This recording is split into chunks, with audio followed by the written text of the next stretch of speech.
செப்பினால் சிலை செய்யும் இளைஞரும் மெதுவாக செப்பிலே பாதி கொள்வார்.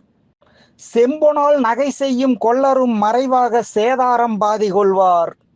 தப்பினால் ஏழையர் உடலில் பணக்காரன் சதை வெட்டி உண்டு பார்ப்பான். தர்மகர்த்தாக்களும் தர்மகாரியத்திலே தங்கள் காரியங்கள் பார்ப்பார்.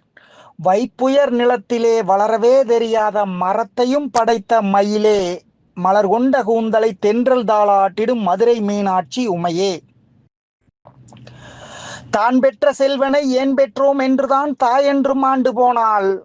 தந்தையும் இப்பிள்ளை உருப்படாதென்றுதான் தனலிலே வெந்து போனான். ஊன் பெற்ற யானுமே உயிர் கொள்ள வைத்தவன் உயரத்தில் ஒளிந்து கொண்டான். உதிரத்தின் அணுவிலே தமிழெண்ணை மட்டுமே உறவாக வந்து நின்றாள். வான் பெற்ற பேறு போல் யான் பெற்ற தமிழிலே வாழ்கின்றேன் வண்ண மயிலே, மலர் கொண்ட கூந்தலை தென்றல் தாளாட்டிடும் மதுரை மீனாட்சி உமையே. பூர்வத்தில் செய்ததோ இந்நாளில் செய்ததோ புண்ணியம் மட்டும் மிச்சம்.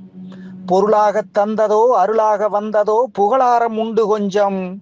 ஆர்வத்தில் சேர்ந்ததோ அனுபவம் ஈந்ததோ அறிவினுக்கில்லை பஞ்சம். அமைதி இல்லாதவன் துயில் கொண்டு தேரவே ஆண்டவன் விரித்த மஞ்சம். வளர்கின்ற கவியன்றி வேறொன்றுமில்லையே வைகையில் பூத்த மலரே, மலர் கொண்ட கூந்தலை தென்றல் தாளாட்டிடும் மதுரை மீனாட்சி உமையே. முட்டாள்கள் பலர் கூடி முடிவு செய்தால் அதே முழுதான ஜனநாயகம்.